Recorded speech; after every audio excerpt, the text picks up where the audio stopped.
Part two of our doubleheader today for the playoff challenges. We're doing the FFPC. We're about to draft a $500,000 roster with our boy John DAiGLE back in the house from 4for4. Grab your pen and paper. We're about to rock.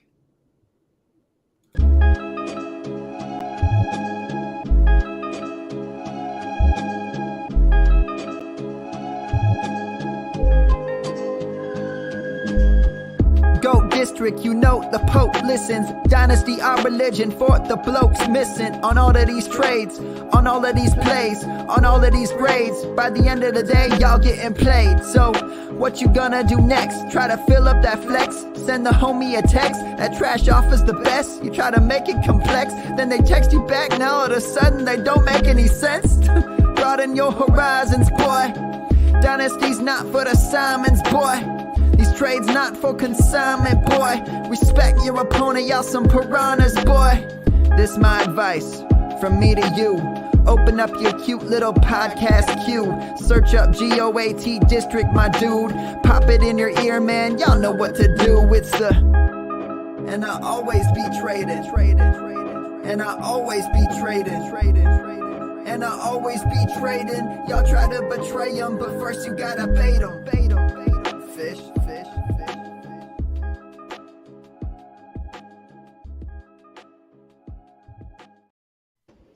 Welcome, Fantasyland. Like I said, we're back for part two. We were on earlier with Chris Vaccaro of The Athletic doing the NFFC $150,000 bag of money. And tonight we go for the big one, our annual FFPC playoff challenge with our boy, John DAiGLE. You know him from 4for4 Sports, or Betsperts, excuse me. John, welcome back to the district, brother. We're so pumped to have you on tonight.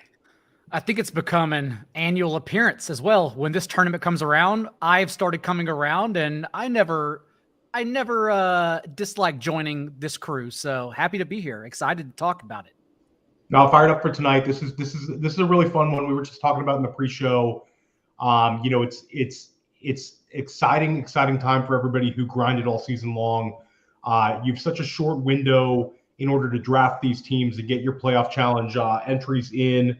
Hat tip to our boy Austin Martin. A couple years back, he took it all down. Former GOAT District guest and a league mate of ours. So we're looking to do the same thing tonight. It's an awesome opportunity. It's a ton of money, but we gotta be real sharp tonight, fellas. And let's not forget, John DAiGLE, you came on before the season started, and everyone should be plowing back in the all the money we won from the Bears 6.5 under win total. And putting it right back in this FFPC contest. So DAiGLE, I definitely am casting all of my tens of dollars, and I'm so pleased with all my winnings that you gave me and all the listeners. The worst record in the NFL, so we also cashed those alt unders. And Remember last year when we did this show, I was pretty adamant that I thought Mike Evans was the best pivot away from Gronk, away from Brady. Everyone was going in different direction. And I know we had a listener of this particular show win $1,500 in that playoff challenge last year. Joey Brown. Shout out to Joey, man. Yep. Yeah. All because of that one flag plant play. So I have a couple wild plays off the board we'll talk about. There are some really good leverage spots that I'm using in a lot of tournaments, even like in deeper tournaments where you're drafting players. So I'm excited to talk about all these guys. John, shoot to get hot, shoot to stay hot. Let's do it. So before we get into the goodness, the strategies, guys, like I said, grab your pen and paper because John drops a lot of goodness during these shows. And like you saw, we got a couple people who made some cash off of it. But guys, if you don't know about this tournament, myffpc.com, there's a link in the description.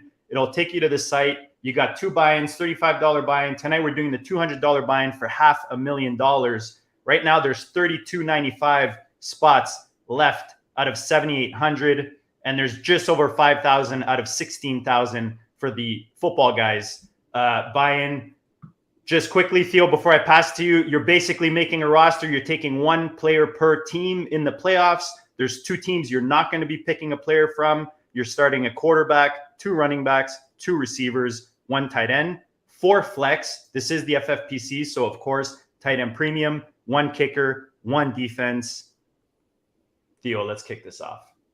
Yeah, so there's so many ways to really start this, but I think just from a big macro perspective, John, and also Andrew, when you guys are doing your entries for playoff challenges, are you trying to predict the Super Bowl winner and the AFC and NFC championship games first and kind of work backwards? Do you think that's the best way going about doing this?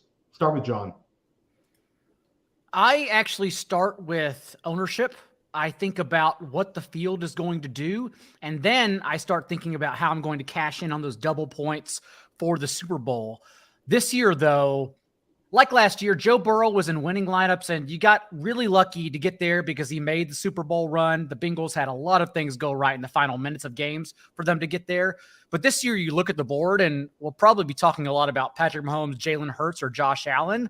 But honestly, then you can step back and look at the big picture view and say, Travis Kelce immediately comes to mind as a player we have to roster, given just the volatility, how lacking of depth that position is overall. So we can almost eliminate Patrick Mahomes and consider him more of a contrarian option too. And so it's really a two-man show at quarterback. And so that's how I start splicing my lineups together is, okay, well, this is where leverage starts, Travis Kelce and Patrick Mahomes, and then build from there. And then, of course, getting the brackets right. So I think I put Super Bowl in my top 3 approaches, how I start, but piecing it all together really is what I really start doing. Andrew, how about you? This year, first of all, agreed on the Mahomes Kelce. I think that's sort of question number 1. But if I take a little bit of a different approach of predicting the Super Bowl, let me put a different spin on that. I think it's taking a look at the bracket and figuring out if it wins, did I have a quarterback that made the Super Bowl? So almost looking at it like, hey, which quarterbacks could I see having 3 to 4 games and then an absolute smash Super Bowl? And then sort of building then working backwards from a bracket from there saying, okay, if I think Herbert makes a run from the 5 spot, can I build a Chargers winning the Super Bowl bracket? And then what would that look like if I wanted to start with Herbert as having 4 games? So that's the way I'm kind of hand constructing these teams this year, is kind of starting with Super Bowl quarterback and then working backwards. Welcome, Dan. Hey, what's up, Dan? How we doing? You guys bring up ownership percentages, and maybe we'll just go back to that real quick. Per Jack Miller put together some ownership percentages from last year. If you want to check out Jack's work, it's on ETR. But Cooper Kupp was 91% ownership percentage last year. Devontae Adams, 77%. Just looking at the whole field, who do you expect to be the chalkiest play for this FFPC contest? Correct me if I'm wrong. It's kind of gotta be Kelce, guys. Is that? Am I wrong in saying that? Maybe just go around the horn. I have Kelce. I went ahead and I did ownership percentages, and I have Kelce at 61%. Was that your highest, Dan? Yeah, and that might be low. I mean, I could see my way to him being up in the 70 to 75% range. I went probably a little bit more conservative than some on that. He was 53.7% rostered last year. John, you weren't quite sure when I said that. Who are you thinking is going to be the straight chalk, the player that's most rostered? I actually figured Justin Jefferson will be pretty close as well. The tight end premium throws a caveat into it to make a lean for T.J. Hawkinson, but I'm not even taking Dalvin Cook into consideration, and maybe that's my fault, but he's someone I just would rather let kill me if he happens to do that, since he's just been so poor. Even the Vikings know they can't run the ball. In their last 7 games, Dalvin Cook, 3.4 yards per carry. Against the Bears, he had 3.3 yards per carry. Madison came off the bench and had over 5 yards per carry on 10 runs. Right now, Dalvin Cook's just not getting the job done. That's why before Kirk Cousins was benched against the Packers in the third quarter, he averaged 48 passes leading up to that game and 3 games prior, 31 before getting benched against the Packers, 20 in the first half against Chicago. I think it could be a 50-attempt game for Kirk Cousins, and it just kind of leans into Justin Jefferson being a player like Cooper Kupp where you don't fade no matter the situation. We had that conundrum this morning, at lunchtime today, where Dan and JD and I kind of went over with Chris Justin Jefferson, it's kind of like you want to have him in your lineup because he could absolutely go off and you have a chance at a second game. It seems like the kind of chalk you want to eat. Am I misreading that, Andrew? Your take on the Justin Jefferson chalk? Yes, I wasn't paying attention again running social. However, thank you for repeating the question at the last second. Yeah, no, I totally agree. If you'd come to me first, I would have said Justin Jefferson would have been the main chalk. I did and have considered, although I don't think it's going to end up that way, Christian McCaffrey. I just think there's going to be too much Kittle out there, and I guess maybe my chalk point would be I think it might be slightly too cute to figure out your Ayuk versus Debo, and I think most people are going to kind of coalesce around CMC or Kittle. But otherwise, I do agree, and Duval is cutting out. Theo, for your question. For the JJ question, does it just basically matter? And maybe this question's for John. Does it matter if you think if they're going through or not, depending on if you're taking JJ? So if you think they're going to lose, maybe you go a different direction. From a micro-analysis perspective, like I think that would then be the case for T.J. Hawkinson. But gosh, at the same time, man, like it's almost a flop lag game for that 194 yards Justin Jefferson didn't get last week, because Jefferson, since the team added Hawkinson in week 9, is 4th in the league in yards per route run against man coverage, 20 yards per catch. He's been better, actually. You don't think Jefferson can get better, but Hawkinson has helped alleviate coverage in the middle of the field and soaked it up there, allowing Jefferson to get deep more often. And as we know, Wink Martindale not only blitzes at the league's highest rate, he leaves his cornerbacks on an island with playing man coverage at the highest rate. So if we're just going to get Jefferson one-on-one all the time, it's a nuclear spot, even in a one-and-done situation. And we also decided early on that we kind of have to play Justin Jefferson because Dan Williamson's going to be at the game. Yes. So we're expecting an over environment based on, Dan being in the building. Couple hundred yards. To flesh that out a little bit, I was at the last playoff game I was at was the Minneapolis Miracle. So I am expecting big things from Justin Jefferson to rival Stephon Diggs. Nice. 100%. And then just to go back with the ownership percentages, 2 years ago, we didn't have anybody over 73.7%. So last year seemed to kind of be, it was definitely chalkier at the top. Again, Cooper Kupp 91, Devontae Adams 77. So it'll be interesting to see if there is somebody in like that crazy high range. Kind of keeping it going. How do you approach the underdog teams? This was a question we had for Chris as well, and I think it's interesting. The teams that are like the almost double-digit dogs, how do you approach them this weekend? Miami, Seattle, and since the quarterback situation looks, pretty bad, let's throw Baltimore in as a pretty bad dog. There are a lot of reasons why some of these teams can hang around unexpectedly, but I will say since 1978, whenever Wild Card Weekend began, the spread has not come into play in either direction in favor of, the favorites or the dogs. The spread in Wild Card Weekend has not mattered in 88% of games. Basically, if you think a team wins the game, ignore the spread and just bet on that team. So, like, if you think the Bills win, ignore the 13-point spread. It doesn't matter. They'll probably win by more than that. Even last year, remember, 4 of 6 games were decided by 3 scores. So I'm expecting some blowouts here. At the same time, for a tournament like Underdog, it's important because, remember, we don't get to use these best seeds. We don't get to use the Chiefs and Eagles players in the first round. That is naturally steaming 49ers players because you get them in the wild card round. And thus, when people start building like that, then you're left slamming players in the last rounds who are playing on Wild Card Weekend. And right now in the Underdog tournaments, the Bucks are usually available in the last round. Jeff Wilson, J.K. Dobbins, and those 2 players, say what you want, but they're every touch backs because we don't expect Raheem Mostert to play and we don't expect Gus Edwards to play. So I don't mind drafting players like that. Tyler Lockett quietly makes a good case, even honestly in this tournament, FFPC as well, because the slot is where the 49ers have allowed the 5th most receiving yards per game. And so if you think it's a one-and-done situation, like the Niners only allowed 1 running back all year to go over 60 yards. That was Josh Jacobs in week 17. So if we don't think Ken Walker is going to get there anyways, why would I want to you go with the field and use Ken Walker? Why don't I just leverage it off of Tyler Lockett? So I'm looking at situations like that for sure with micro analysis, and I don't mind taking chances on bigger spreads like that. You mentioned the Miami game. You mentioned Jeff Wilson. Mm-hmm. How appealing would be a Tyreek Hill to you, where it might, with the bad QB situation plus the tough defense he's going against, it's really going to maybe potentially push his numbers down in terms of exposure to the field. Does he suddenly become appealing to you, or is it something you're just too worried about? Due to talent alone, he's probably, let's say we have listeners that are throwing in 5 lineups. He's probably a 1 lineup guy. If you just have a couple, I'm probably avoiding him. But I would imagine they try to use him intricately in this game.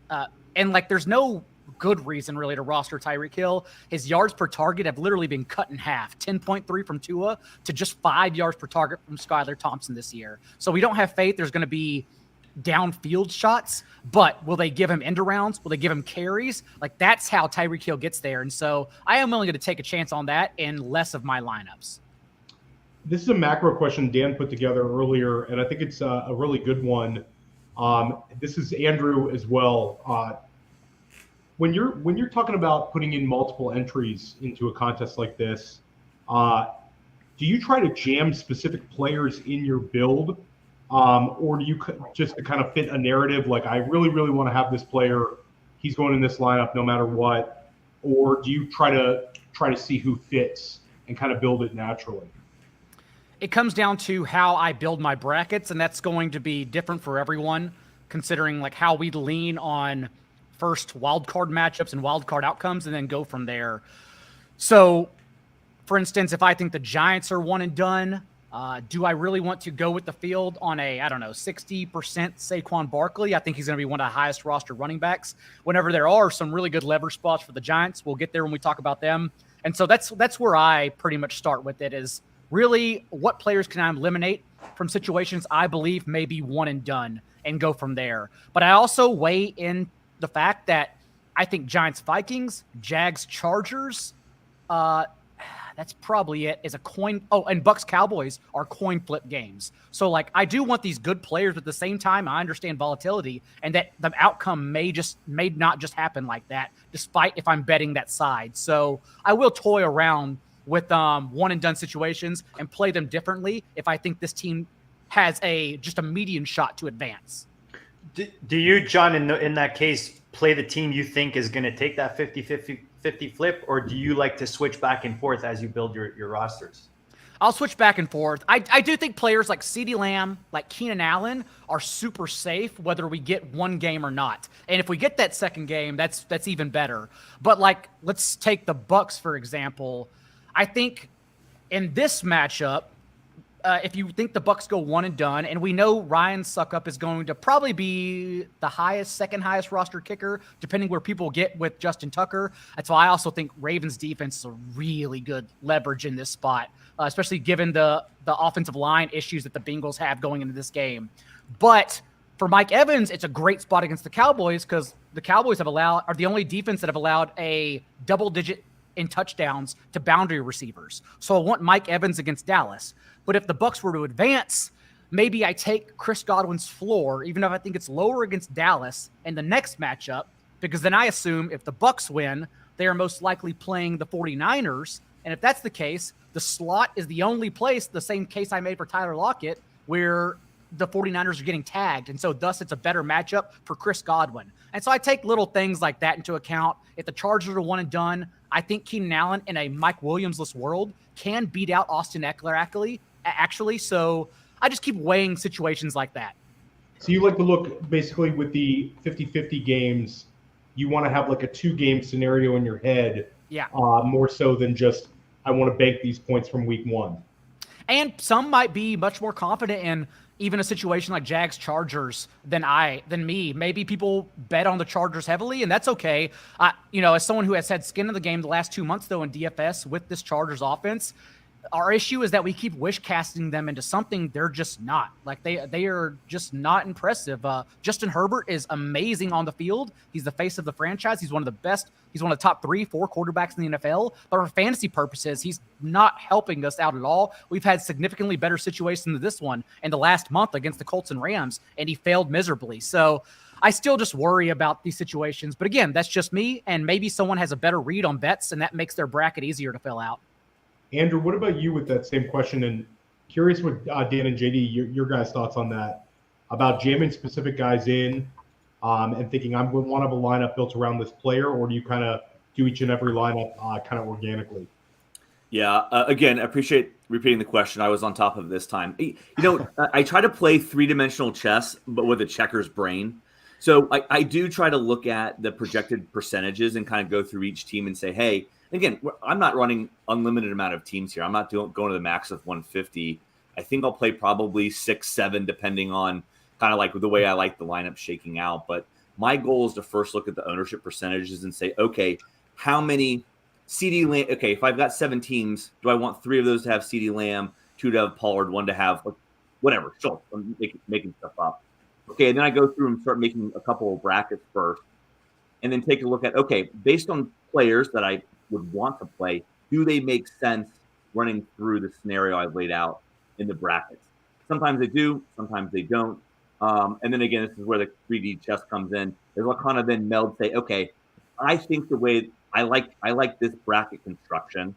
I don't think I can fit the players in, or this may not work out based on like how the game flow goes for the specific scenario. So jamming players in, no, but absolutely we'll kind of like go in with like a, hey, I think I want initial exposure to certain guys, and then I'll see how it kind of plays out from there as the final construction. Just curious what your guys' thoughts are on those games. Dan and I, we sat down with Mike Shope on Monday and we talked about like our picks, but what way do you see, maybe kind of go around, start with JD, Dallas, Tampa Bay, who do you have winning, JD? I'm going Dallas, man. I think as much as, the GOAT, Brady has always come through and he likes to shine in those moments. I just think that teams just look so bad. That offense looks so bad. Did I hear, I think the last 4 out of 5, they've been on the road. I don't know. I feel like Dallas pulls this one off. I think they're the better team. It'll probably be a closer game, but I do think Dallas pulls off the win in the Tampa game. You're talking about Scott Spratt's tweet. I saw that as well, JD, the Dak road home splits. Was that the one you're talking about? No. I was listening to like a sports betting, and I thought they pulled that. My boys, RJ Bell and the guys in Vegas. John, which way are you going? You said 50-50 in that game. What, if you're betting the game, which way are you betting it? The Scott Spratt's tweet, by the way, was citing the last 2 seasons for Dak. 35-10 TD to INT ratio at home compared to 25-15 on the road. Dak, of course, who has 11 interceptions and 4 fumbles in his last 7 games. It's pretty square, but I am on the Bucs, admittedly. I keep stepping back and trying to ask myself, how much PTSD do I have from Week 18? Whenever you see the starting offense go 3 and out on 12 of 15 possessions, how much am I weighing that? But then you also see that Sam Howell didn't target Trevon Diggs once in that game. And it's the case for the Cowboys every single year. They don't know how to build personnel, and they reach this point because every team deals with injuries. And when they deal with injuries, they're left starting scrubs at the end of the year. And that's why they always play their worst football at the end of the year. And they're doing that again. They had to bench Kelvin Joseph in that game. They brought on Deshaun Wright. They pulled him off the field. Deron Blanders is their default nickel starting cornerback right now. They played Trayvon Mullen, who they signed on December 14th for half their defensive snaps. Xavier Rhodes was signed to the practice squad last week, and I guarantee you he's going to play on Monday night. And if Sam Howell knew he could pick on everyone and didn't have to throw at Trevon Diggs, what do you think Tom Brady knows? And so I do think the micro-analysis actually works in favor of the Bucs a lot. Also, this game in Week 1, whenever the Cowboys defense was healthy and good, was the only game Leonard Fournette rushed for over 80 yards all year long, and he rushed for 127 with 6 yards per carry. The Cowboys defense since Week 10, because of these injuries, are not even the X factor anymore. Like, they almost don't matter. They're especially when they're not at home on turf. When they're on grass, they got less jump, right? Since week 10, they've allowed the 6th highest passing touchdown rate, 8th in yards per attempt allowed, and they've allowed the highest completion rate on throws 20 yards downfield. So they're susceptible to deep shots as well. And so I understand the long-term argument for, this offense since Dak returned in week 7, 35 points per game, top 6 in EPA per play. But I'm worried. I'm really, really worried. Look at that, 9-1. 9-1 is insane. We love the stat. Harry I love it. Says, Yep. Tom Brady's 9-1 his last 10 at home on Monday Night Football. Damn, he runs pure fills. Yeah. I am very, very worried about the Cowboys in this game. They're just really quickly not to be late. Andrew, how about a little Cowboys love? Nope. Well, I like them, but I did the quick implied odds math. They're minus 142 right now, money line, which is 59% about. We're splitting hairs a little bit, but I think it's closer to 50-50, or if we're just making the arguments that maybe Bucks should be. I think that you would fade the market a little bit and either take Bucks +3 or whatever, or in case of the playoffs. Well, it's a coin flip. It's basically a coin flip because usually it's 3 points to the home team, right? So and it's 2.5 the points. So it's going the other way. Aren't Bucks getting? You're right. You're right. Oh well, there you go. Anyways, nevertheless, what I'm trying to say is that's like 6 points.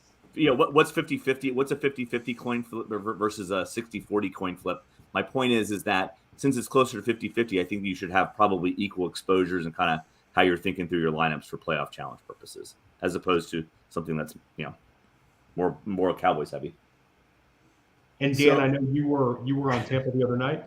Yeah, I'm still on Tampa. I mean, I'm very impressed with John. I mean, he's spouting off 37 different statistics to support his case. I have to use mnemonics to help myself out. So my mnemonic for Dallas in the playoffs is that guy at the baseball game who's just sitting there puking all over himself, for about a minute straight. That's what I think of when I think of Dallas in the playoffs. So it's usually right every time. Despite how many stats John has in his head, he hasn't won pros versus Joes, so it doesn't even matter, Dan. Where's my air horn? Where's the air horn? I'm late. Oh yeah. That was a group effort here. You were fighting against the four of us, not just me. So you were still the king here, not me.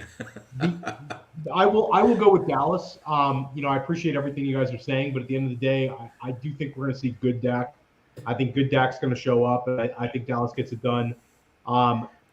Before you move off, once you get done, Theo, I want to backtrack to something. I'm the only one. I mean, I'm on Dallas here, but Dan, go ahead, elaborate on your Tampa Bay pick. No, I want to go back to even something a little bit before that. So finish up with Dallas, and then I just want to go back to hitting how we're jamming players in or not jamming players in. No, for sure. No, I'm good, guys. I talked about it the other day with Shope. I'm just on Dallas. I think they're a better team. I think they show up tonight, and I think they have the possibility of winning next game as well. And so in these contests, outside of FFPC, actually, I do like the Bucks-Cowboys game the most. I will be, like in DFS, for example, underweight on Giants-Vikings and overweight on Cowboys-Bucks. I think that one has the greatest chance to go over because the Bucks defense is quietly bad. They have benefited from their poor schedule.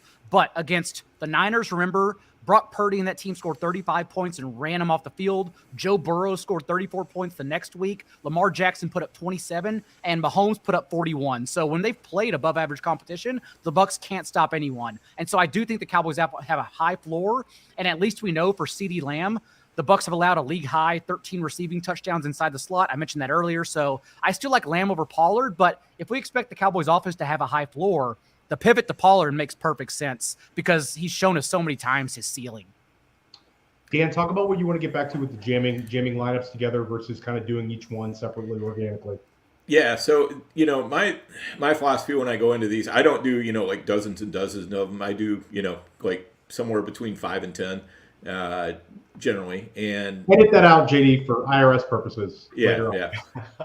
That was $5 or $10. There you go. Thank you. Are you guys getting for those of you with? Did I hear that? For those narcs listening in, yes. Dan meant $5 to $10. $5 to $10 worth. Yes. So anyway, but I'm pretty rigorous with my brackets, and I just I might do the bracket 3 or 4 different ways, the playoff bracket 3 or 4 different ways, and then base teams off of those 3 or 4 different ways. But if I have, like Dallas winning, I'm going to stick with that. I'm not worried about, well, what if the Bucks win or anything like that. I'm just going to believe in my bracket 100%, and I'm going with that. And with that said, when I'm looking at the losers, those are the places I think are the most ripe to, kind of get off your chalk, because if it's going to be one and done, it's a lot more, like trying to pick Dalton Schultz to outscore CeeDee Lamb over 3 games or something like that is a way different thing than asking him to do it over 1 game. Mm-hmm. So you want to look for those places where you can kind of fade the chalk and hopefully gain some leverage on the field by doing so. And those are the kind of places where I'll look to fade that chalk a little bit more. Quickly, guys, the next 2 games, let's just kind of, we got to keep moving along here. JD, who wins Jacksonville versus the Chargers? Yeah, honestly, I keep going back and forth with that. I think I'm back to Jacksonville. If you look at the stats, just the Chargers are just bad across the board with a lot of stats. Is Williams? I think Williams is hurt. Isn't he got hurt? Because I don't think Williams is out. It sounds like they're games that he should be. But I don't think he goes. Didn't practice. He's traveling with the team. I'm not expecting him to play. And even if he was, it's a tough matchup, and he's not a separator. He's a contested catch guy. So with the injured back, I can't imagine he's effective. Yeah, I keep going back to Jacksonville. Right now I'm on Jacksonville. I might be like an hour from now, 10 minutes from now on the other way. This to me is another 50-50 flip. You're looking at the 4 and 5. It's 2.5 spread. It can go either way. I know Andrew's going Duval, and hopefully he gets to that game. I don't know, Theo, where are you in this game? Well, I picked Jacksonville the other night. To me, it's Doug Peterson's proved himself in the playoffs time and time again. And I think Brandon Staley's a little bit of a fake sharp. Yeah. And I think that he's not the kind of guy that's going to elevate a team. I get Herbert's fantastic. Chris Vaccaro is big time on the Chargers. And I respect, Chris's ability to pick games in the NFL. But I'm just on Jacksonville. I think they've got a little bit of juice. I think beating Tennessee last week was a really big emotional thing for them. And now you've got the Chargers kind of coming across the country, going west to east. They're a slight favorite on the road against a team that's very hungry for a playoff win. I think Jacksonville gets it done. I think it'll be a very close game, and I think Jacksonville probably gets smoked next week against Kansas City. But I think that they get the win this week against Los Angeles. Andrew, you're gonna refrain from answering this one based on the connections, or no? I mean, Jags are gonna win. I mean, two things. One, great video out there of John Henderson, big John Henderson, University of Tennessee, getting slapped in the face by a trainer. He says, "Joe, you got to hit me." He smacked him again. He's yelling through the tunnels about leading his own. Classic clip, Andrew. Oh, it's wonderful. Anyways, they do a whole the first Duval of the game. They brought back big John Henderson to do the first Duval of the game. And let me tell you, they also thought about getting Leon Searcy to come smack the crap out of John Henderson right before he does the first Duval. So if you don't think that gets the people of Jacksonville going, you're crazy. We're going to roll the Chargers. I love it. Dan and I gave our predictions the other night. Why don't we keep going back around? And John, your thoughts on this game? I like Etienne the most out of these plays. The only issue is that he's probably the most popular Jags player as well, but it's an amazing spot because people cite the Chargers defense improving since week 13, and they were getting healthier, but they merely benefited from the schedule. And in that same time, they were still allowing a top 7 rate of explosive runs of 10-yard carries and 5.2 yards per carry. Etienne also a little bit of a recency bias here since 2 of his last 5 games, including week 18, played the Titans, who didn't allow a single player to rush for over 60 yards from week 4 on. And Etienne didn't reach 35 rushing yards in either of those Titan games. But the 3 games in between, weeks 15 through 17, Etienne averaged 6.5 yards per touch, 10.6 yards per catch, and he went over 100 yards rushing in 2 of those 3 games. So if it's a good matchup, they will lean on him, and I think they're leaning on him in this one. So I like Etienne quite a bit. Well, in our first NFFC contest, we have Etienne and Eckler. Well, Chris, Chris also like that. That's what we did, right, Dan? Yeah. Yeah. And then, guys, wanted to predict the final game here of the really tight ones. start with John on this one. Who's winning Minnesota, New York? It's so close. As we know, Giants have been a better offense and better in EPA per play since they returned from their bye in Week 10. But we do have some betting trends working against us with this being Daniel Jones' first playoff appearance, so that's slightly concerning. But at the same time, if as we mentioned earlier, the Vikings, as we know, are just going to be a one-dimensional team because they can't run the ball, it does favor the Giants a bit. I will say, though, one of my sneakier leverage spots, and I don't know if I have the courage to do it in the $200 entry in FFPC where I only have 2 to 3 bullets right now, but in the $35 where I'm throwing out a few lineups, I will take Richie James over Saquon Barkley in some spots, thinking it's one and done. I know some people are leaning Isaiah Hodgins, but we've seen in the last 5 games that the Vikings defense has just thrown stuff at the wall, hoping it sticks. And that includes changing from a primary zone defense to, in the last 5 weeks, ranking 6th in man coverage. And not only that, it did help them get better on the boundary where Isaiah Hodgins is, but they're still getting spiked in the slot for the second most touchdowns and second most receiving yards per game to opposing slot receivers, where, of course, Richie James plays. And since Richie James returned from injury in Week 12, when he entered back into the starting lineup, he's the only Giants player to have a 20% target share in that span before Week 18 when the starters were benched. So I actually think it's a really good spot for Richie James if you think the Giants are one and done, and that's the way I'll be playing it. JD, your thoughts on Minnesota, New York? Who do you think wins the game? I know people think the Vikings are like the fake. What's the record? I was trying to pull it up and I can't find it. 13-4. 13-4. Yeah, people think it's like a fake. And number 26 DVOA, which is insane. Which is crazy, but I mean they've won close games. Playoffs, you got to win close games. I just don't think the Giants are the team that burst their bubble. I think they do make it to the next round. I think Dan has like his 2.5 beers, living life, horns in the air. Maybe a magical moment that he witnesses again right in front of his face, like JJ reaching back or something. But I just think the Vikings pulled this off against the Giants and move on. And I think we have Minnesota, San Fran, and that Dallas-Philly matchup in the next round. Andrew, your thoughts on the game? Do we have any Giants on the pod? I mean, I know. Dan originally timeout. Dan picked the Giants to win, but then had to switch around because he's going to the game. Right. Although I have Richie James in one and done situations, I do think the Giants. I'm picking the Giants. If you told me to pick one, I'm picking the Giants. Okay, good. Okay, I wanted to make sure somebody was going to do it. That way, we didn't have that graphic where it was just like all one team across the board. Yeah. No, we need the lone wolf. The lone wolf. Woo! That's right. JD, I mean, I like your points that like I wonder if people are going to be fading the. I guess my point to make here is I still like the Vikings. I think you should play Giants, no doubt. My worry is, for this contest point of view, is people are going to be fading the Vikings too hard and going hard to playing too many Giants players. When the Vikings have proved it, and it was wild the way they got there, but they got the 12 or 13 wins, however many we decided they got. So, yeah, and I'll stick to my prediction. I have the Vikings by 1. Yeah. So the Giants will cover the number. Giants to cover, but Vikings will win. Well, yeah, and anytime you got a team going against the Vikings, you always want to take that other team to cover. So, self-deprecation of the Vikings fan. I agree. You gotta love it. So we talked about earlier today with Chris in the NFFC contest about how tight ends can sometimes be a contrarian way of playing the NFFC contest. In the FFPC contest, it'll certainly not be a contrarian play.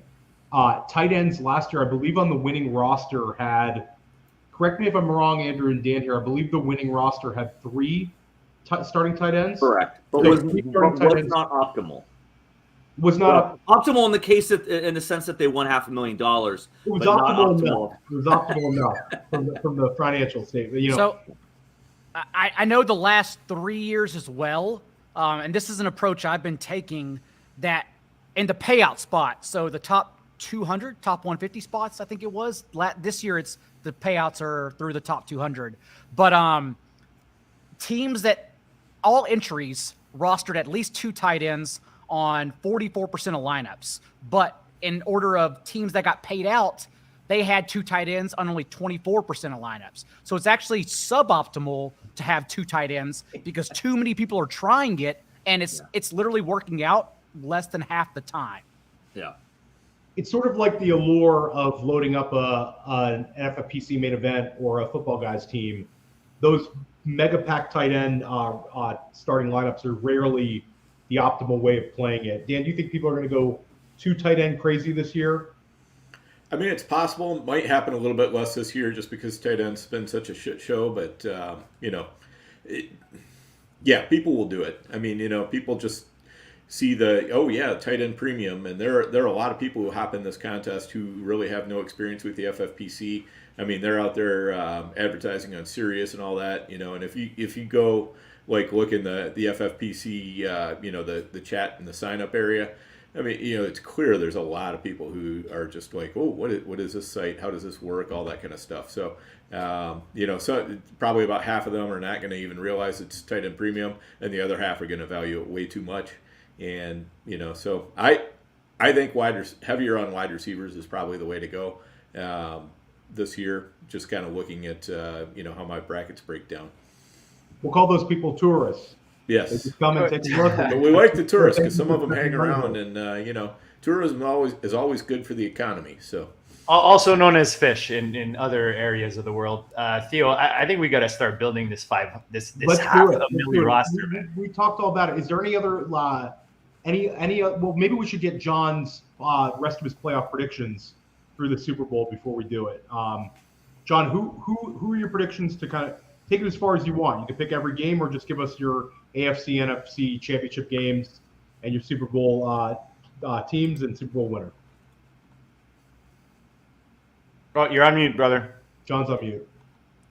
Been doing this for however many weeks, however many years, and still that happens. I'm pretty boring and pretty chalky, to be honest with you. I still think it's Chiefs-Bills at the end of the day. I still think it's Eagles-Niners. I may lean the Bucks sneaking in. Brock Purdy in a second game against the Bucks would be interesting. That of course assumes that the Giants win. But overall, I'm leaning 49ers and Chiefs in the Super Bowl. Again, quite chalky. And then I think the Chiefs win it all. I love that. Nice. Boring. Well, I had a KC San Francisco Super Bowl the other day. Dan, maybe remind everybody what your Super Bowl prediction was. I had who did I have? I believe I had Bengals and 49ers. Yep. So that's the main one I'm going with. But I just don't know how much more you can throw at Brock Purdy. That's even against the Seahawks. That was his first career road start in that second game. No Deebo Samuel, no Elijah Mitchell, and the 49ers averaged 6.2 yards per play. Against the Raiders, he had 3 game-winning drives from the fourth quarter on, including in overtime. He leads the league in completion rate on throws 10 yards downfield since he became the starter. And remember, he's been doing this without Deebo Samuel, basically. So everyone keeps trying to write off Brock Purdy, and it's like he's really good. I don't know why. I don't know how, because he wasn't good in college. He was good in the preseason. He's really good, and I don't know why. He was such a betting favorite of all the Action Network guys. Yeah, he just really hasn't had time to, think about the fact that he's not supposed to be good. So, he's just getting out there, Yeah. And I know people are saying first career playoff game, so that's why you take the points with the Seahawks. But it's also the first career playoff game from Geno Smith. The rain really is the X factor there. There's going to be there's an 80% chance of precipitation throughout the game, and if we can negate the Niners pass rush, that's really what screws up the line there. But overall, no, you can keep throwing things at Brock Purdy. He's pretty much proven and been tested in every single situation so far. Well, there are definitely believers out there. I don't know if you caught it, John, but I was in a mitten draft this afternoon. Brock Purdy went at the 103. Oh, I think that's probably because they're backwards engineering their stacks, since Deebo Samuel now is going in the second round as well. And so maybe maybe if you start with Purdy, that's hot. 103 is a little spicy. 103 is way hot. I mean, But if you start there, that's how you stack that team. It's pretty hot. It's galaxy braining at its finest, fellas. It is. Andrew, give us your Super Bowl winner, your AFC. You can take it back to the AFC title game, NFC title game if you'd like as well. Just what the country wants in all Florida Super Bowl. Jags over Bucks. The greatest quarterback of all time towards the Brady to Lawrence. Just terrible, Andrew. Just terrible. That's great. Well, you want to hear another Chiefs Bengals Bills over? Yes, in some combination of it. Get out of here. I'm not interested in those. I can't wait. You can at least go. You can at least go. Jacksonville versus San Francisco or Philly or something. You got to cram that second Florida team in there. Oh yeah. I am just waiting to when Jacksonville wins that first game and then gets blown out by the Chiefs to pull out that the meme with the guy biting the third place medal and celebrating, and 100%. that will definitely be Andrew. I think Jackson. Andrew, correct me if I'm wrong. I think Jacksonville fans would be okay with having a big playoff win this week and then losing to Kansas City next week. Everybody's gonna be excited, or you guys really do? No, I don't think there's any delusions of grandeur except for what I just said. That was the wildest thing that I've heard out there. So, 100%. Yeah. All right. Well, why don't we get this started? JD's got it up on the board. We're splitting this team. Are we? First of all, guys, let's talk about John's cut because he's our guest tonight. Is this a 1/5 cut, or are we some kind of how are we doing this? Let's make money first. No, I don't. Yeah, just cut the pie in five. Or do we give John like a little extra, like 125 for John? And then we'll give him an extra. We'll give him an extra 50 G's with it. Done. I can 150 to John, and then we'll chop up the rest. The 350. There you go. Chop up I can gladly Venmo someone. What is this? $7? $7, whatever it is.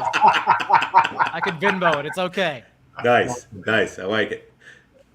All right. So who are we picking for our Super Bowl team? No, we're doing a 200, John. We're doing a 200, brother. Yes. All right. 33. Don't make me. It's the off season. Don't make me mad. On top of my head right now. Yeah, as Theo would say, we're not putting these in like a hobo here. We're putting in the 200s. We're only doing the big contest on air. We're not on a boxcar, fellas. So John, start this off. You're starting a fresh sheet here. How do you start this thing off? I hate starting it because quarterback. I think quarterback's the hardest selection this year. You start anywhere you can start any position you want. Yeah. And secondly, let's say what our Super Bowl teams are, so that we're all kind of on the same page with this. I'm Kansas City, San Francisco. Okay, so what do we want to go with for everybody? Kansas City. You had John. Who did you have again? Kansas City and Chiefs San Francisco. Very chalky. Chiefs San Francisco. All right, let's go Chiefs San Francisco. That's fine. I like it. I'm good with that. I'm taking away Patrick Mahomes from someone. That's why I feel bad. But I think Travis Kelce's the best play on the board. I don't care about the chalk. Love it. I'm in on Kelce as well. I think it's. I don't mind doing it. I think that it's the optimal way of playing the Chiefs. To be honest, I think he's going to smash. The only other argument would be for George Kittle if you're playing a lone tight end, and you can easily poke holes in George Kittle since we saw in Brock Purdy's first two starts with Deebo Samuel healthy. Deebo Samuel led the team with a 24.1% target share. George Kittle was fourth on the team in targets in that span and only exploded with that 26.7% target share once Deebo Samuel got injured. So I actually think Kittle is so much more volatile than people are giving it credit for. Agreed. Totally agree. And I want to go Christian McCaffrey in this build, guys. If we're going with the San Francisco again, you told me, John. Here, it's your pick. It's your pick, Theo. Take it, man. Take it. Well, I would go Christian McCaffrey, but if you guys want to galaxy brain it a little bit, I was going to tweet out. Earlier. It seems to me like everybody's got CMC Eckler just chalked into running back. I'll galaxy brain it this far. With CMC, his hugest weeks have come without Elijah Mitchell there, obviously. And so with Elijah Mitchell, I think it's a significant roadblock because as long as he's healthy, they will use him. The argument the other way is that's like 4 games from now, and there's no chance that Elijah Mitchell is going to be healthy 4 games from now. But also, when you're doubling the points in the Super Bowl, then with a team like San Francisco, where you can make arguments for several different players, it kind of leads you also off of the chalk.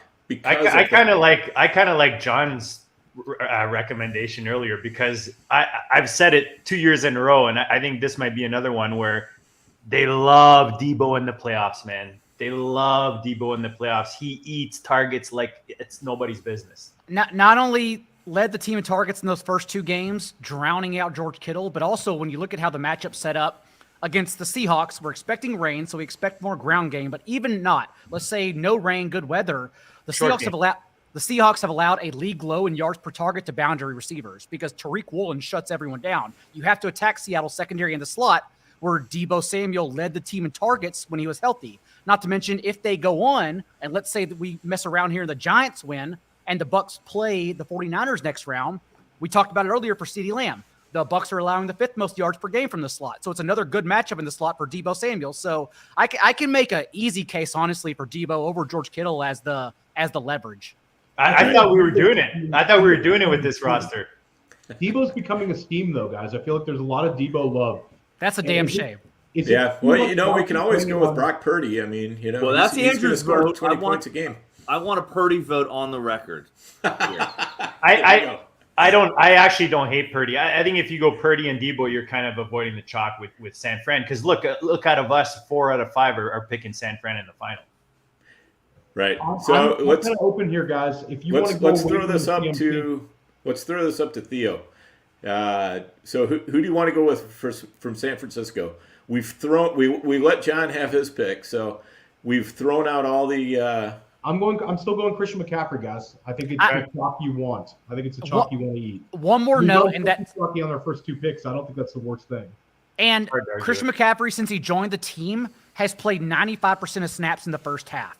Like, they only take him off the field whenever they build a lead. And so we're not, in this case, yes, Elijah Mitchell may play, but they also have to build that lead to take McCaffrey off the field. So that's the argument. It's that, Christian McCaffrey helps build that lead.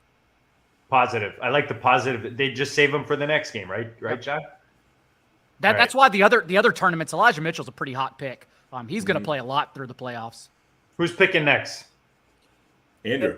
Just to throw out roster build, if I can, question mark. Do we want to do, and I actually like the way that Guilds put it, because I like when other people articulate my thoughts for me. I like what he said earlier today then about the Burrow versus Josh Allen from a quarterback perspective, because one of those two presumably is guaranteed that 3rd game. Playing this weekend, if they both win, they play each other, and then one of them plays Kansas City. Do we want to make our quarterback choice at this point between Burrow or Allen, or do we want to save that for like another side of the bracket? Do we think that that's the quarterback choice here? That's the way I was looking at going at quarterback. Do we want to pick that game now, or do we want to skip that? Just asking for build purposes. Well, I think if that's like a straightforward decision, at least it kind of helps us in the next. Well, that's what I'm asking. Yep. I think now is the time to make that call. Yeah.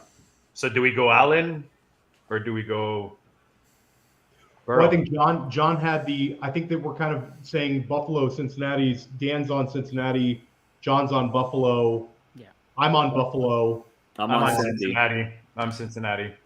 And Andrew, you're taking the 5th because of your Jacksonville Jaguars. No, I said Cincinnati. Yeah. So then there we go. I mean, if we're that'll take us off some of the chalk right there. Let's take the Tiger King, guys. Let's go Joe Burrow for this build. Nice, I love it. All right, we can use that as my pick. If the Bengals make the conference championship game, like that basically guarantees them they travel to Buffalo and to Kansas City. Like, you're not getting through those games anyways if you don't score points. Like, it has to involve Burrow. Yep. Right. Totally agree. All right, keep it going, guys. That's my pick. All right. And here's a place. Well, let's talk about the NFC. So San Francisco, are we pretty set on they're going to be playing the Eagles Minnesota to get there? Oh, Eagles, yeah, I think Eagles San Francisco is for me, that's the NFC title game. Oh, for the conference. Right. So what that does is it kind of equalizes a lot of things in the NFC, because the Eagles are only getting 2 games, and then there's going to be 2 other teams that are also getting 2 games. The winner of Vikings Vikings Giants, and then the winner of Tampa and Dallas. Yeah. So, to me, there's not, a real strong advantage anywhere else left in the NFC if we're picking San Francisco to go all the way through, right? Yeah. Agreed. Okay. So I think in a situation like that, why not, since we're already a little bit less chalky with Burrow, why not go a little bit more chalky here and just go ahead and jam Justin Jefferson in? Nice. Yeah, I think that's great. And we have Justin Jefferson in our NFFC contest. I think it's the chalk you want to eat. You don't want to not have Jefferson exposure in this contest. And so we are moving. I'm trying to do the bracket too to make sure that I've got it. We got Minnesota moving on against Giants. Yep. So we have Minnesota moving against the Giants. So we only haven't picked 3 games. Just to clarify, we haven't picked Jack's Chargers, but we have them losing to KC regardless. We haven't picked Tampa, Dallas, and we haven't picked who moves on between Philadelphia and the winner of Tampa, Dallas. So there's only 3 games we've not filled out. So just consider that as we move forward. Yeah, that's a good point because the Tampa Dallas winner could get 3 that way. Yep. Okay, JD, maybe you're up next. Yeah, I was gonna go with just talking NFC. I was gonna fill in Pollard as our RB2. As our Dallas exposure, Pollard. I think it just comes down to Lamb versus Pollard. Yeah. Yeah. But I don't dislike it. I think he'll clearly be less rostered than Lamb. Yep. All right. So JD, you want to throw JJ in there and then Pollard? Done. And John, you will be up next. How do we feel about using a one and done defense against our quarterback? Ooh. Is that too spicy? No, I think that's definitely a strategy that was talked about earlier today, and I know some people are on that strategy. I don't think it's a bad way to do it. Does it cap a ceiling? Like, when we talk about in best ball, like does it cap kind of how high you can go by doing that or no? The winning roster had the Arizona defense for an singular point last year. Okay. Because, and obviously if we're playing Burrow, we're hoping for the ceiling games in the next 2 weeks against the Bills and Chiefs. That's what we're really playing for here. But right. I do think the Ravens can. Can I change my pick? What do you want? I want to play Schultz. I totally forgot. I'm in NFFC mode. No, don't listen to the chat, JD. No 2 tight ends. I came in with it. Oh, because we have Kelsey. We have Kelsey. Okay, leave it. You're right. We're going max. We're going max scoring. We'll leave it. Yes. We'll leave it. I forgot we already had Kelsey in. Apologies. And my case for the Ravens defense, it's not only leverage off of Justin Tucker in a one and done situation, but also like Burrow's last 7 quarters, he hasn't had La'el Collins and Alex Kappa, and it's so important. And he's averaged 5.4 yards per attempt with 2 touchdowns and 2 interceptions. I worry that as a common opponent, divisional foe that didn't play their starters on offense at least last week and didn't force the Bengals into any situation, that the Ravens at least keep it close for this one game. And so I think using Ravens defense is pretty wise in this situation over Tucker. Yeah, I think it's either got to be Ravens defense or else a total fade on the Ravens. One of those are the 2. And then who do you guys think would be the next possibility at defense? Right? Is there you're looking at like either someone from the Tampa Dallas, like either Tampa at this point? Yeah, or Miami. Jacksonville defense. Yeah, or Miami. So yeah, I think John's got a point there. Yeah, I think we go Baltimore there. All right, let's do it. Lock it in. Okay, I think Ravens defense will be my highest roster defense in this contest. That's interesting. I like it. Yeah.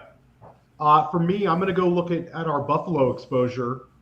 Obviously, we have no Josh Allen. I do think that Allen will be the most rostered Bill over Stephon Diggs.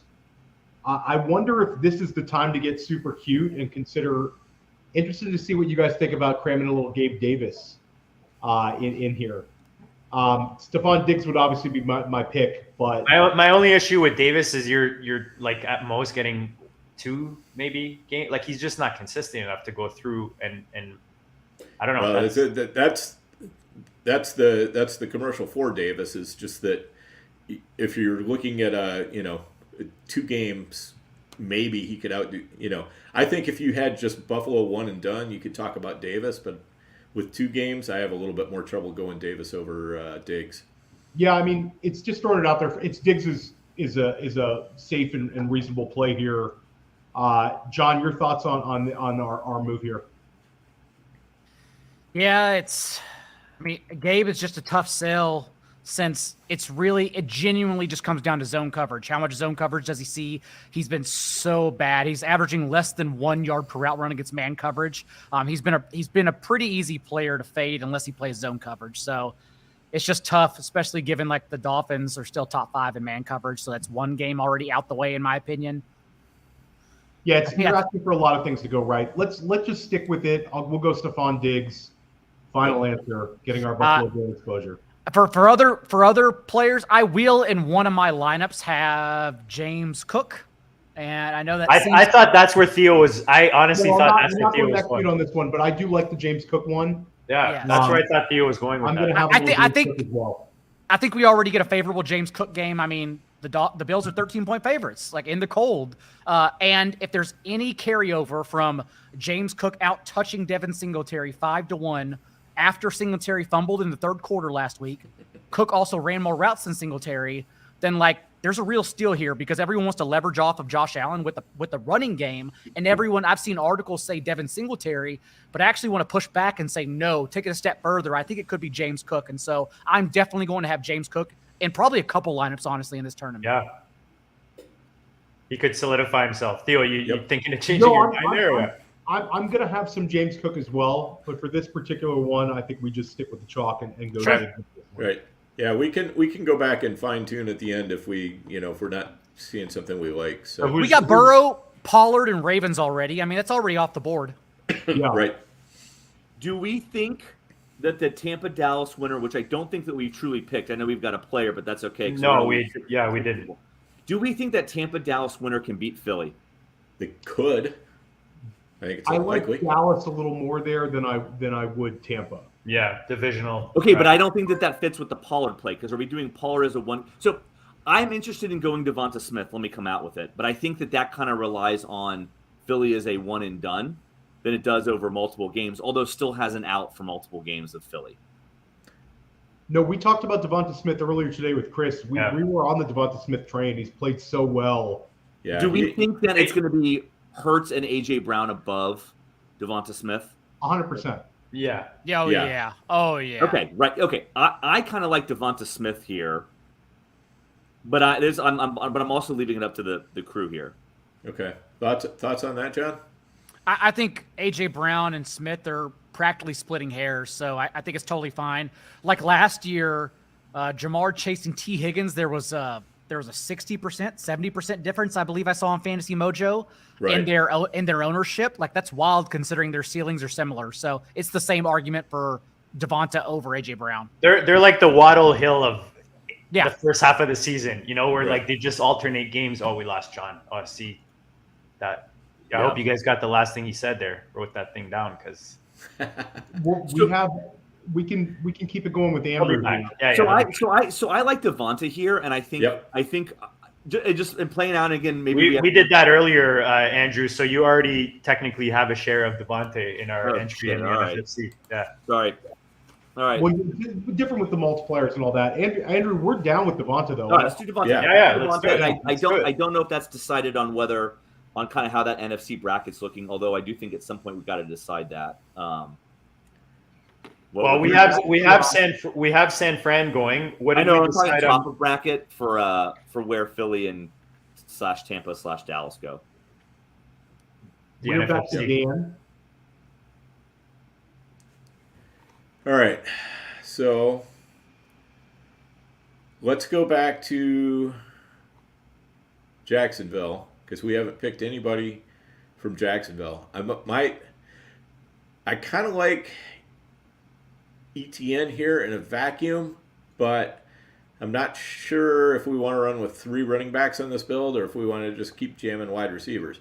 because I'd be totally fine throwing Christian Kirk in there as well. I've been really mean, Dan, to Christian Kirk, but I think if we're playing, you've been calling him like a wide receiver 3.5 or something for next year. Yeah, and I stand by it. But I think that if the Jaguars are going to win, this is a question for you, Dan, group. If we think that they're going to win, I'm in on Kirk. If we think that they're going to lose, I think ETN may make more sense given our build. I don't love the 3 running backs. John gave a nice sell for ETN a little earlier in the night, fellas. So here's one way to look at it. So we still have the Chargers also. So we could run Eckler, ETN both, or we could run ETN and Allen, or we could run Eckler and Kirk. Any thoughts on that? I think Eckler Kirk it would be my vote there. John, what do you think? I think I'm good with Kirk. We have the let's see, AFC. We have the Jags playing the Chiefs next round, right? Yes. Mm-hmm. Okay. Is that what we're doing? I think. Okay, and then, so just to if that's the case, on the AFC side, we already have a soft fade in Baltimore, and so if we want to play both Jags and Chargers, our hard fade from the AFC side would be Miami. Yeah. Yes. Okay. Yeah. Soft fade Baltimore, hard fade Miami, and then we're playing everyone else. That's AFC side. All right. So let's say Christian Kirk here. Good with it. And then immediately throw in Eckler if we're doing the Kirk. Yeah. Because we're going contrarian versus non-contrarian for this game now. I like it. All right. So we have one more flex and our defense to go, right? Yep. So we don't have anybody. Oh, we have defense. We have Baltimore. It's our kicker. Kicker. Sorry. So we don't have anybody from Tampa yet. We don't have anybody from Giants yet, and we don't have anybody from Seattle yet. So we've got to have one player, one soft fade, one hard fade. Before we pick, why don't you weigh in on those 3 teams? Who you'd be feeling the most for a flex here? Tampa, because I'm in on the over on the Cowboys-Bucks game. So I want one of the skill position players for Tampa. That makes sense. And again, if we don't have them if we have them losing, I think it's Mike Evans. If we have them winning, I think it's Chris Godwin. We were split earlier today. I had Evans. The boys had. I think it sounds like we probably go Godwin here. I think we have to go Godwin because I think that Pollard is a one and done play. Correct? Is he? I'm asking. It's a coin flip. You don't know. At the end of the day, but I like Godwin more than I like Evans. You can go Godwin. I think Godwin's the move. All right, and that then leaves us with either Jason Myers or Graham Gano at kicker, and I mean, gotta go Gano. I like Gano. Yeah. Can I throw out there, in terms of broken coaching brain? Yep. DAiGLE has a good brain where he knows to go for it and is aggressive. And Pete Carroll has a broken coaching brain and he loves kicking field goals. I think in a vacuum we like higher scoring and Gano. I'm throwing out there the corollary of broken-brained coaches here. Yeah, I get that. A couple things. You're indoors with Gano, and out possibly in the rain with Myers, and then as you said, the game's likely going to be higher scoring. I'm going to allow weather and higher score and team total to out broken brain. I agree. JD, read the winning lineup in, and apologies to everybody who still wants to because we just tipped it. The $500,000 dilly right here that the Billies just drafted would be Joe Burrow, the king of the Tigers at quarterback. You got CMC and Pollard running the backfield. Diggs, Jefferson, little JJ, Kirk, Godwin, and Devontae Smith rounding off the receivers. Eckler in the flex.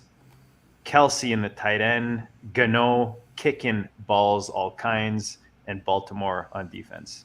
And then, John, one last question for you about our build.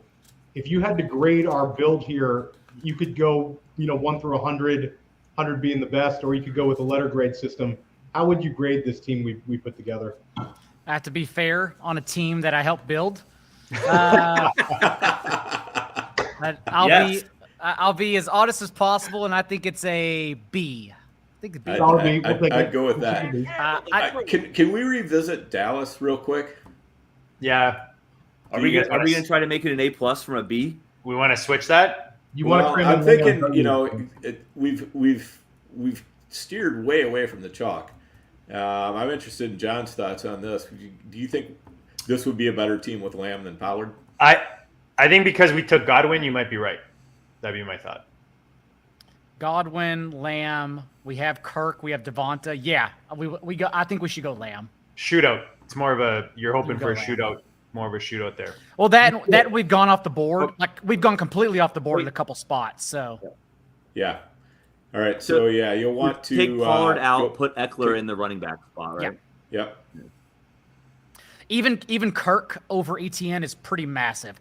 People will take probably Eckler out now. Take Eckler out and then put him back in the running back. And then put in, there you go. I think people will probably come around to Jags defense as well because they'll cite they've been good the last month. But remember that last month came against Dak Prescott. They had 4 turnovers in that game. Zach Wilson, Davis Mills, and Josh Dobbs. So yeah, like Kirk, there is real shootout potential here. Awesome. I love it, guys. Yes. All right, there it is. All right, John, what's the grade now? Now it's A because I got my way. Thank you, John. Thank you, John. There we go. I like it. All right. Let me get this thing up the screen. Good stuff, guys. This has been a blast. John, it's always a blast having you on. Remind the peeps all the goodness and just give them a little teaser of what they can expect from you this offseason. Oh, offseason. I haven't even thought about it. I know I signed up for I'm a runner. I signed up for a 200-mile race across 3 states with Mike Leone of ETR. Oh, man. I think there's a team of like 11 of us, and there's vans involved. We have checkpoints with 15 to 20-mile legs we have to take turns doing in a 24-hour span. So I'm excited about that. That's what you could expect this offseason.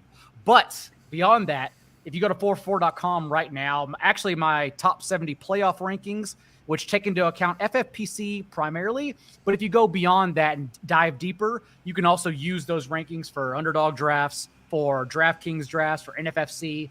And then I didn't know how to do it since it's a playoff article talking about basically 4 weeks.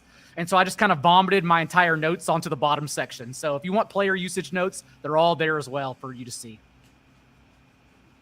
Awesome. Not DAiGLE on Twitter. I'm sure you're already following. Make sure you are. Guys, it's been a blast. Good luck in your playoff entries. You have till, what is it? What's the cutoff? Saturday? 4:30 Eastern? Is that it? Yeah, it's 4:30 Eastern, 3:30 Central. Yeah, correct. 4:30 exactly on the 14th. Adjust as needed from there. So make sure you get your entries in, guys. $35, $200 buy-in, $500,000. You know where it's at. Usually they sell out sometime on Saturday morning. So, if you're planning on putting them in, you just don't have time. You don't have to put them in right away. I mean, register your teams. Yeah, if you plan on buying, guys, we talked about this earlier off air. If you're planning on buying into this tournament, make sure you register while there's entries. You can fill in your players later on. Yep. Get those dummies in because you'll realize once you start tinkering around, you'll be tinkering for the next 8 hours of your life. You're always changing it till the last second. Totally. All right, guys, this has been a blast. We'll see you. Theo, what do we have coming up, man? We right now, we're next Wednesday with John Lobb, who's one of the best rookie guys in the industry. We're going to take a look at the 2023 first round of rookie drafts. We're going to look at quarterback rankings. It's going to be a great show for some anybody, really anybody, but especially for our Dynasty listeners. If you're new to the channel, guys, make sure you subscribe so you don't miss any of that. Shout out to the chat. You guys were lit tonight, as the kids like to say. Enjoy the games this weekend, guys. Check you all later.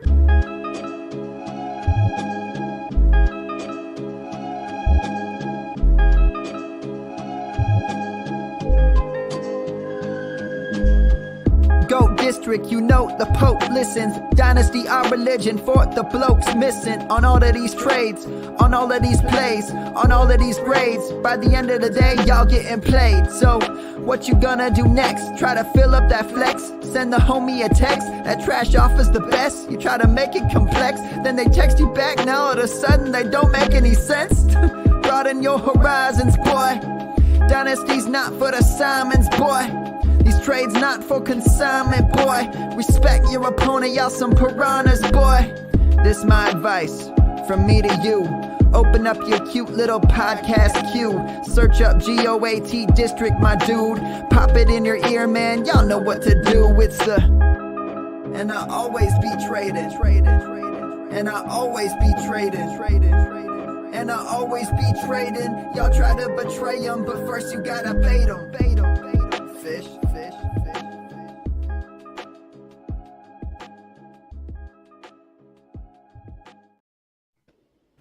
I think that flip, John, I got to confirm before you get off. That flip by putting Lamb, it kind of gives more flexibility on that game, right?